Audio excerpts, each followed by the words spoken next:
ഇന്നത്തെ പ്രഭാതമാണ് ഈ കാണുന്നത്. സൂര്യൻ എത്തി നോക്കിയിട്ടേ ഉള്ളൂ.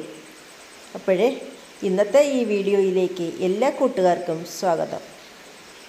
അപ്പോഴേ നമുക്ക് വീഡിയോയിലേക്ക് പോയാലോ?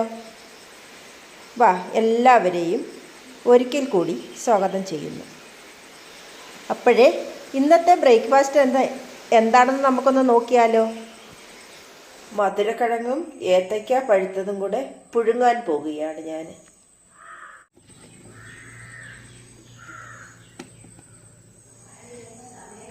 ഇനിയും ഇതിൽ സ്വല്പം ഉപ്പുപൊടി ഇട്ടൊന്ന് ഇളക്കി ഇതൂടെ ഇതിൻ്റെ മണ്ടയ്ക്കോട്ട് ഇടും. എല്ലാം കൂടെ ഒന്നിച്ച് പുഴുങ്ങിയെടുക്കാം.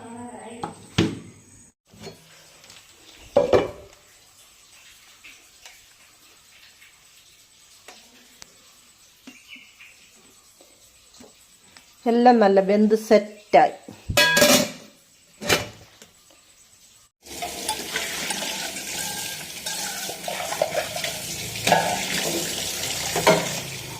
ചെറുപയർ തോരൻ വയ്ക്കാനായിട്ട് ഞാൻ അടുപ്പത്ത് സ്വല്പം വെള്ളവും ഉപ്പും കൂടെ ചേർത്ത് വെച്ചു. ഇതിപ്പം മുളപ്പിച്ച പയറായതുകൊണ്ട് പെട്ടെന്ന് വെന്ത് കിട്ടും.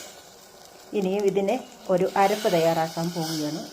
അപ്പോഴേ ഒരു ചട്ടി വെച്ച് ചട്ടിക്കകത്തോട്ട് കുറച്ച് കടുകിട്ടു, കുറച്ച് കറിവേപ്പിലയും കൂടി ഇട്ട് ഞാൻ കൊടുക്കുകയാണ്.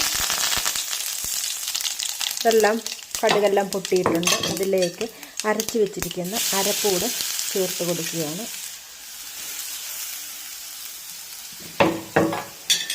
ഈ എണ്ണയ്ക്കകത്തോട്ടിട്ട് ഒന്ന് വഴറ്റിയെടുക്കാം അരപ്പ്.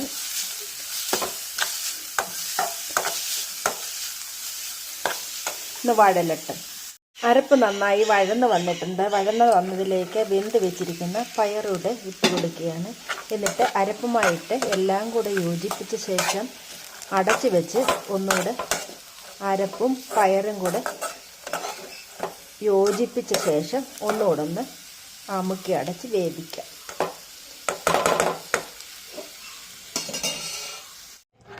പിന്നെ മോരുകറിയാണ് വെച്ചത്. കുറച്ച് മോരെടുത്ത് ഉടച്ച് ഞാൻ കറി വെച്ചു.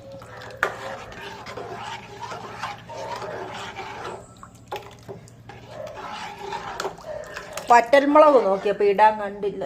ഇവിടെ ഉണ്ടായിരുന്നു, അതുകൊണ്ട് അതിട്ടില്ല. അല്ലാതെ തന്നെ ഞാൻ ഇതിന് പച്ചമുളകാണ് അരച്ചത്. കാന്താരിയാണ് ഏറ്റവും നല്ലത്. കാന്താരി എൻ്റെ കൈവശം ഇല്ലായിരുന്നു. പറിക്കാനുണ്ട്, പറിക്കാൻ പോകാനൊക്കെ ഉണ്ട്, നമുക്ക് നേരമില്ല. അതുകൊണ്ട് പച്ചമുളകാണ് ഞാൻ അരച്ചത്. സ്വല്പം മുളക് പൊടി കൂടെ ഇതിൻ്റെ അകത്ത് ഇട്ടിരുന്നു.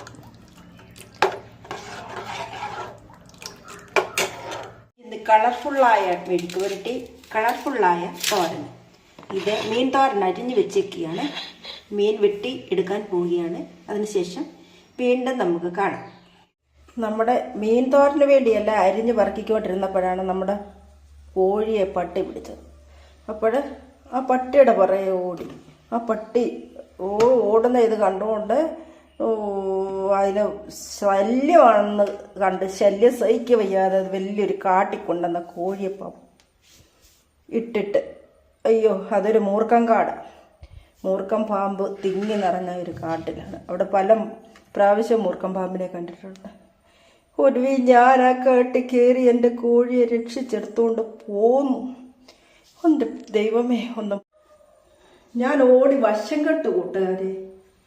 കോഴിപ്പുറകെ പോയെ, കോഴിപ്പുറകെയല്ല പട്ടിപ്പുറകെ പോയതുകൊണ്ട്. അപ്പം ഇനി തോരൻ ഞാൻ അടുപ്പേ വയ്ക്കാൻ പോവുകയാണ്. ആകെപ്പാടെ 10 കോഴിയോളം ഉണ്ടായിരുന്നു. കോഴിയെ ഓരോന്നിനെ പട്ടി പിടിച്ച് ഇപ്പം ബാക്കി ഒരു കോഴിയായി. ദിവസവും മുട്ടയിടുന്ന കോഴിയാണ്. ദിവസവും മുട്ട ഞാൻ കഴിക്കാറില്ല. അതുകൊണ്ട് മുട്ട ഫ്രിഡ്ജിൽ ഇരിക്കുന്നത് കണ്ട കൂട്ടുകാർ അന്തിച്ചു പോകും. ഞാൻ കാണിക്കാം. ഞാൻ എൻ്റെ കോഴിയെ ഇരുന്ന് നഷ്ടപ്പെടേണ്ടതായിരുന്നു.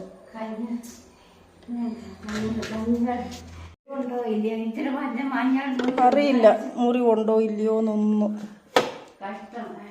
വെക്കാൻ പറ്റാത്തത് കൊണ്ട് ഞാൻ വെളിയിൽ വെച്ചേക്കുന്നതാണ്. ഇത് ബീറ്റ്റൂട്ട് ഞാൻ അരിഞ്ഞ് വെച്ചിട്ടുണ്ടായിരുന്നു മെഴുക്ക് പുരട്ടിക്ക്. പിന്നെ ഞാൻ എണ്ണ ഒഴിച്ചു. സവാള, ഉള്ളിയും പച്ചമുളകും ബീറ്റ്റൂട്ടും കൂടെ ചേർത്ത് എണ്ണയിലോട്ടിട്ട് അങ്ങനെ എൻ്റെ ഉച്ചഭക്ഷണമൊക്കെ കഴിഞ്ഞു. ഇനിയും എനിക്ക് മില്ല് വരെ ഒന്ന് പോകണം. കുറച്ച് ദിവസത്തിന് മുമ്പേ ഞാൻ കുറച്ച് മുളക് ഉണക്കാനിട്ടിരുന്നു. അത് കൂട്ടുകാർ കണ്ടു കാണുമല്ലോ കഴിഞ്ഞ വീഡിയോയിൽ. ആ മുളക് ഇതുവരെയും പൊടിപ്പിച്ചില്ലായിരുന്നു. അത് പൊടിപ്പിക്കാൻ എനിക്ക് കൊണ്ടുപോകണം. അതിനു മുമ്പായിട്ട് കുറച്ച് പച്ചരി ഇവിടെ ഇരുന്നു. അത് സ്വല്പം ചെള്ള് പിടിച്ചു. അത് ഞാൻ വെയിലത്തോട്ട് കൊണ്ട് ഇട്ടു. പിന്നെ നമ്മുടെ കോഴിയാണ് ഈ നിൽക്കുന്നത്. ആകപ്പാടെ ഒരു കോഴി മാത്രമുണ്ട്. ഇന്ന് അതിനെ രക്ഷിച്ചെടുത്തുകൊണ്ട് പോകുന്ന കഥ ഞാനിതിന് മുമ്പേ കൂട്ടുകാരോട് പറഞ്ഞു. പേടിച്ച് ആണ് അവൾ നോക്കുന്നത് അങ്ങോട്ടും ഇങ്ങോട്ടും. എങ്ങും പോകാതിരിക്കാനായിട്ട് തീറ്റയൊക്കെ കൊടുത്ത് ഞങ്ങൾ അനുനയിപ്പിച്ച് വെച്ചുകൊണ്ടിരിക്കുകയാണ് ആ കോഴിയെ. അപ്പോഴേ അതിനുശേഷം ഞങ്ങൾ മില്ലിൽ പോയി. ഞങ്ങളുടെ മില്ലാണ് കാണുന്നത്. ഞങ്ങളുടെ ചെറിയ ജംഗ്ഷനുമാണ് കണ്ടത്. അപ്പം മുളക് പൊടിച്ചുകൊണ്ട് വന്നു.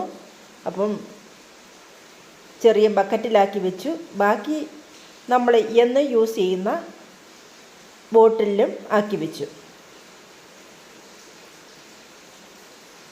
അപ്പോൾ ഇന്നത്തെ ഈ വീഡിയോ ഇവിടെ അവസാനിക്കുന്നു. അടുത്തൊരു വീഡിയോയുമായി ഉടനെ വരുന്നതായിരിക്കും.